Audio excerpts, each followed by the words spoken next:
नमस्कार। इस चैनल के द्वारा बीएड शिक्षकों के ब्रिज कोर्स को ध्यान में रखते हुए स्टडी मटेरियल प्रोवाइड किया जा रहा है। आज के इस वीडियो में हम मॉड्यूल 522 के अंतर्गत अधिगम के लिए सहायक वातावरण किस प्रकार से बनाया जाना चाहिए इस टॉपिक को कवर करेंगे। यह पिछले वर्षों के सिलेबस के आधार पर तैयार किया गया अध्ययन सामग्री है जो आपके लिए इंपॉर्टेंट हो सकता है।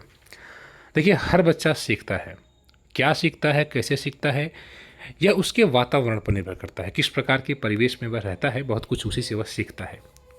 हम अक्सर ये मानते हैं कि सीखना स्कूल में होता है और स्कूल का मुख्य उद्देश्य बच्चों को सफल, प्रतिस्पर्धी और उपलब्धि हासिल करने वाला बनाना है। लेकिन सच्चाई है कि शिक्षा का वास्तविक लक्ष्य बच्चे की क्षमता का विकास करना, उसे अर्थपूर्ण जीवन जीने और स्वतंत्र सोच का अवसर देना होना चाहिए। जो आज की शिक्षा प्रणाली है, इसमें वैश्वीकरण का कारण यह दबाव है कि बच्चे विजेता बने। और आपने एक फिल्म देखी होगी तारे ज़मीं पर, उसमें भी एक और संवेदनशील शिक्षक बच्चे की समस्या को पहचानते हैं, वहीं दूसरी ओर बच्चे के हर हाल में विजेता बनने पर भी जोर दिखाया जाता है। एक प्रकार से दबाव बच्चे के ऊपर बनाया जाता है। बेहतर यह है कि बच्चों को अपनी प्रतिभा के अनुसार विकसित होने दिया जाए। इसी का महत्व ज़्यादा होना चाहिए, बजाय उन्हें सिर्फ विजेता बनाने के। अब देखिए, शिक्षक किस प्रकार से अपनी रणनीति अपनाते हैं बच्चों को पढ़ाते समय। जैसे गणित में मान लीजिए गतिविधि आधारित अधिगम जो पहला पॉइंट है, इसमें गतिविधि के माध्यम से बच्चों को पढ़ाने का प्रयास किया जाता है। जैसे मान लीजिए ईवीएस पढ़ा रहे हैं और पौधों से संबंधित, तो पौधों को पौधे के पास लेकर जाएं अध्यापक और उन्हें बताएं कि देखो ये जड़ है। बच्चा छू कर बताएगा कि ये जड़ है, तना कहाँ है, पत्ता कहाँ है, फूल कहाँ है, कली कहाँ है। तो ये इस प्रकार से गतिविधि के आधार पर अधिगम की प्रक्रिया होती है। गणित पढ़ा रहे हैं तो कक्षा 3 में बच्चे से कह सकते हैं आप स्केल वगैरह के 3 सेंटीमीटर की लेंथ है, खींचो, या फिर 4 सेंटीमीटर की, तो बच्चा खींचेगा। तो ये गतिविधि के आधार पर किसी चीज़ की लंबाई मापने के लिए कह दे रहे हैं बच्चे से सर, तो ये एक प्रकार से गतिविधि के आधार पर अधिगम होता है। दूसरा, टीएलएम का उपयोग करते हैं शिक्षक। इसमें जैसे मान लीजिए 100 से सांप पढ़ा रहे हैं, ठीक है, तो 100 से सांप, अब सांप का एक उनके पास चित्र कार्ड है, उसको दिखाएंगे बच्चे को, सितारा दिखाएंगे, सांप दिखाएंगे। तो इन चीज़ों को देखकर बच्चा 100 को समझने का प्रयास करता है। गणितीय आकृतियों को, मान लीजिए कोई त्रिभुज है, त्रिभुज के जैसा आकार बना कर देते बच्चों को, बताओ ये क्या है, तो बच्चा बताने का प्रयास करता है। तो इस प्रकार से टीएलएम का उपयोग करके भी अधिगम की प्रक्रिया अपनाई जाती है। प्रश्नोत्तर व चर्चा होता है ना। जैसे अध्यापक पूछ सकते हैं पौधों में पानी क्यों दिया जाता है, तो बच्चे अपना इस पर निष्कर्ष निकालेंगे, बताने का प्रयास करेंगे। सूरज नहीं होता तो क्या होता, चंद्रमा नहीं होता तो क्या होता। इस प्रकार से चर्चाएँ होती हैं। वर्कशीट हो सकता है, आप वर्कबुक वगैरह जो आप करवाते हैं वो आप जान ही रहे हैं।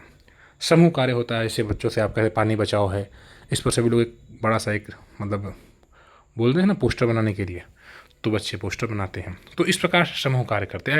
ऐसा करने से अधिकतर जो बच्चे हैं वो सीखने में रुचि लेते हैं। लेकिन हर कक्षा में कुछ बच्चे ऐसे होते हैं जिनको सीखने में कठिनाई होती है। इस पर हमने इसके पहले की वीडियो में भी चर्चा की है। कक्षा में बच्चों के व्यवहारिक व भावनात्मक मुद्दे कौन कौन से हैं। देखिए, कुछ ऐसे बच्चे होते हैं जो ध्यान नहीं देते हैं, अधीर हो जाते हैं, चिड़चिड़ापन होता है, आक्रामकता होता है, गृह कार्य नहीं करते हैं, ऊब जाते हैं, कक्षा से अलग थलग होते हैं। इस प्रकार के समस्याएं अध्यापकों के सामने पढ़ाते समय आती हैं। और इस पर हमने इसके पहले की वीडियो में विस्तृत चर्चा की है, जानकारी आपको दी है कि किस प्रकार से उपाय होना चाहिए। तो अगर आपने इसके पहले का पीडीएफ नहीं देखा तो उससे भी आप कवर करेंगे। इसमें हम समावेशी शिक्षा पर आगे कवर करेंगे। ये एक लास्ट टॉपिक है, इसके बाद ये मॉड्यूल 522 कंप्लीट हो जाएगा, ठीक है।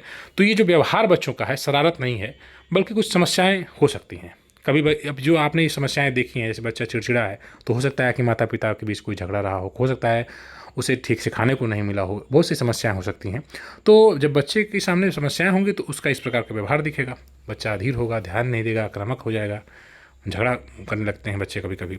तो इसका वही रीज़न है ना कि कभी कभी बच्चे क्या हो जाते हैं, घरेलू तनाव, चिंता, माता पिता बीमार है, घर में झगड़ा हो रहा है, किसी घटना का तनाव है, तो इससे मानसिक रूप से बच्चा परेशान होता है, कक्षा में ध्यान नहीं दे पाता।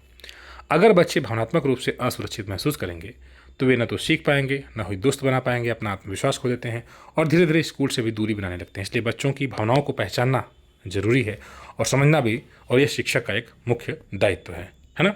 अब इसमें देखिए, शिक्षक की भूमिका किस प्रकार से सहायक वातावरण बनाई जानी चाहिए। आप इन सभी बिंदुओं पर विस्तृत रूप से भी लिख सकते हैं, ठीक है। सहायक वातावरण बनाने के लिए शिक्षक को बच्चों की समस्याओं को समझने का प्रयास करना चाहिए, उनसे बातचीत करना चाहिए, है ना। अगर बच्चा परेशान लग रहा है तो मतलब उनसे बच्चे से बात करना चाहिए, उनकी भावनाओं को व्यक्त करवाना चाहिए, क्या बात है बोलो, धैर्य से सुनना चाहिए उनकी बातों को। अध्यापक सुनते नहीं हैं बच्चों की बातों को, कभी कभी आपने देखा होगा, तो उनकी बातों को सुनेंगे तो भी उन्हें अच्छा लगेगा।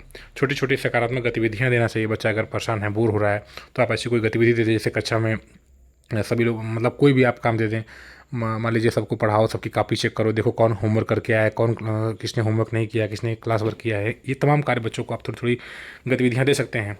शांतिपूर्ण माहौल बना सकते हैं, प्रेरक माहौल बना सकते हैं। इस प्रकार की रणनीतियाँ आपको अपनानी चाहिए। कुछ बच्चे थोड़ा बहुत कुछ अध्यापक जो है बच्चों को शांत कराने के लिए और भी गतिविधियाँ करते हैं, जैसे हल्का संगीत चलाते हैं, चित्र बनाने के लिए प्रेरित करते हैं, चलो ड्राइंग कराया जाएगा, बच्चों को अपने व्यवहार पर सोचने का समय देते हैं। छोटे छोटे उपाय करके आप बच्चों के व्यवहार और सीखने दोनों की चीज़ों को आप सुधार सकते हैं। एक समस्या आती है जो पहली पीढ़ी के शिक्षार्थी हैं उनकी।